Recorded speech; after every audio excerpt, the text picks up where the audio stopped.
Hello and welcome everybody. Today we're actually gonna do a little Diablo 2 video because of Project Diablo 2, a new mod that just came out recently.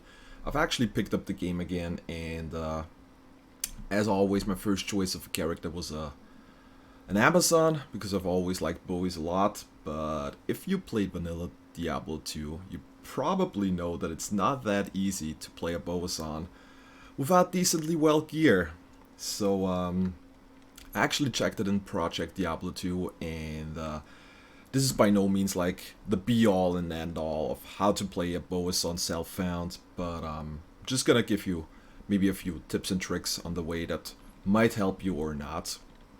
So we talked about before how an Amazon is usually very depending on physical damage. Luckily, and if we take a look at the skill tree in Project Diablo 2, the cold skills got buffed pretty well, especially this little buddy here, the ice arrow. The biggest problem with a Bowazon is usually you need a good bow with good physical damage to actually kill enemies. Luckily in Project Diablo 2 that's not necessarily the case if you want to play self-found, because they actually buffed the ice skills quite well. So the way I approached it is just trying to get as much plus skills as possible. Like we're playing this basically like a caster, just try to get your skill levels up. And in the case of a Bowazon, this is actually not that big of a deal. I mean, excuse the mess in here. I'm also at the moment in the progress of respecking to a physical build, but I'm gonna quickly show you how I approached most of the stuff in the game. Yeah, like I said earlier, plus skills is the be-all. Maybe not the be-all and end-all, but it's gonna help a lot with ice Bowazons. And getting a lot of plus skills on the Bowazon, like a lot, is actually not that hard. For a bow, I actually went mostly with Harmony, which by itself is pretty nice because it can have plus bow and crossbow skills as a mod on the bow on itself already. And it also adds a bit of more elemental damage, which is pretty nice. For the armor, I actually went with Peace here, which is a really cheap rune word with Shell Thulanam. And as you can see, it has +2 Amazon skills, which is pretty nice. For a helmet, I went with Floor in the beginning, mostly because of the lightning res and the 1+ skills. But theoretically, you can switch over to like any kind of headgear that gives plus skills. Unfortunately, I was never able to get like one with +2. But yeah, that's not that big of an issue. Same thing with the amulet. Like I have one here with resistances and strength. Theoretically, you can also get one with plus skills here. Like a lot of the stuff is actually gonna drop on the way. And, like the most important piece here, the bow. I mean, this one actually has decent physical damage, but the thing is, you don't really need that. You're gonna get most of the damage out from ice stuff anyways, so having a nice base bow with physical damage is nice. It's not that necessary though. Everything else is mostly just to fill up stuff, like, I don't know, give stats, give resistances, a bit of increased attack speed is gonna be very important. And yeah, for the skills, you can basically see that I maxed out pretty much the entire left side of the bow and crossbow skills. Obviously, we're gonna max Ice Arrow and Freezing Arrow, since those are our two main means of dishing out damage. Freezing Arrow is really nice because of the AoE freeze, which makes crowd control a lot easier. For single target enemies, you usually want to go with Ice Arrow, and you can see here the Ice Arrow actually does decent damage. We got 4k here, and that is with me having pretty much no plus skills anymore, because like I said, I'm at the moment like in the process of respecking. And now we can see that those things actually get nice bonuses, like 20% cold damage from the magic arrow and 40% cold damage from the cold arrow. So you want to max out those two as well. And maxing out the magic arrow also has the nice side effect that you're gonna be able to deal with cold immunes a bit easier if you do decent physical damage at least. So that is pretty nice. Which leads me to the next point, cold immunes. The worst thing for the ice Bowazon is obviously cold immunes. So you want to have a merc that does like some kind of damage at least.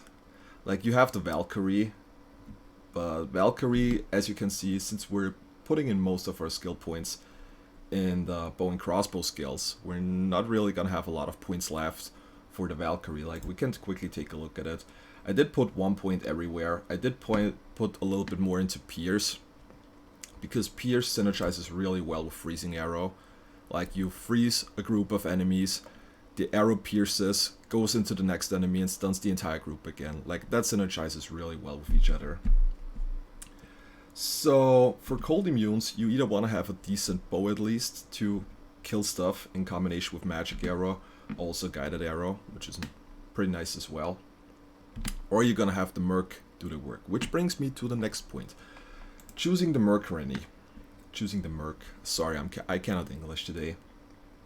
The biggest issue is those skills are kinda mana expensive, especially if you get to a decent level. The problem is, since you probably won't have a bow that does a lot of physical damage, leeching often isn't really an option. Luckily in Project Diablo 2, they reworked the Mercs as well, and every Merc now has an aura.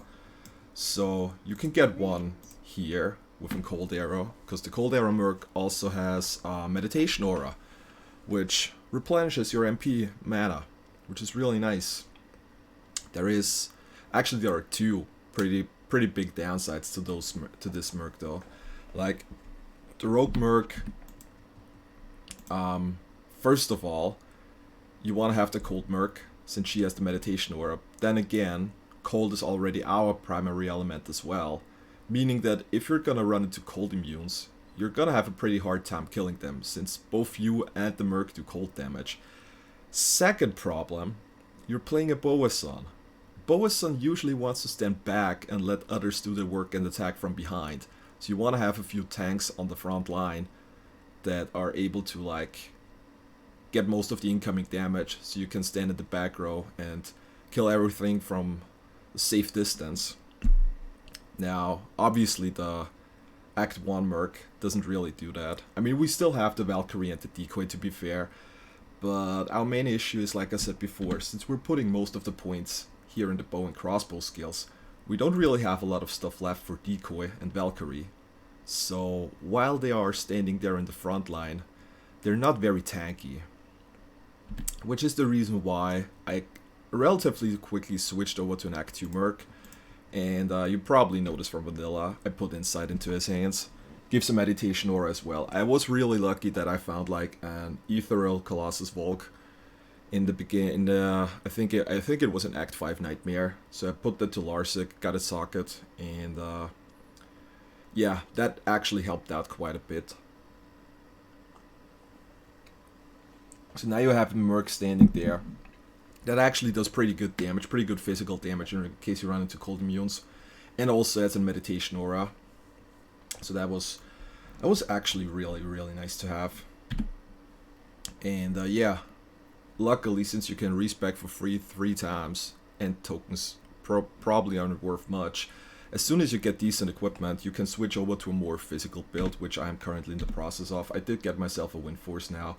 It is a rather low one, to be fair, but I don't really have that many items yet.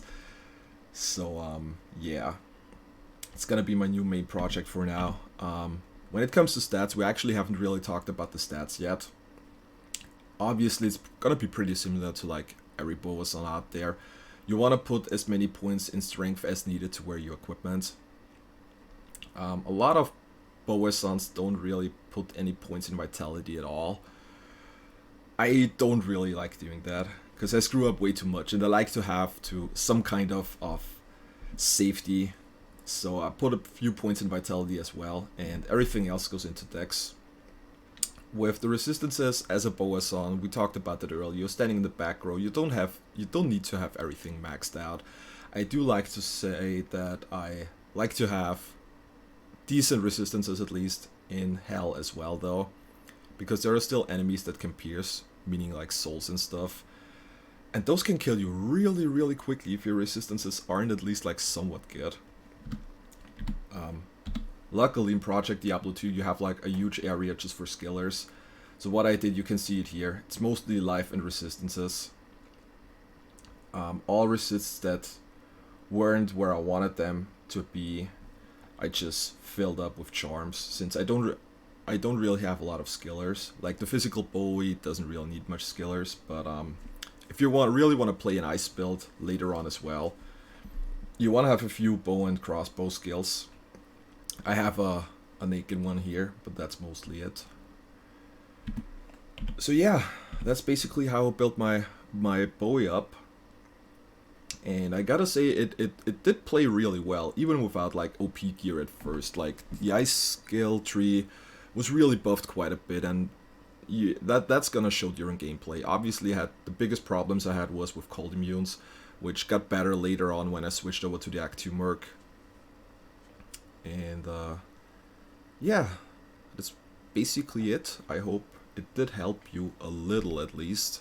And if you have any questions or anything, feel free to ask either in game, in comments, on my Twitch channel, whatever you want. And yeah, that's my Bowazon, everybody. I hope you enjoyed it. Maybe I'm actually gonna do another video of my Summoner Druid as well, which, since this is a more meta build in Project Diablo 2. And yeah, that's it for my Bowie. Go out and enjoy shooting things with arrows, I guess.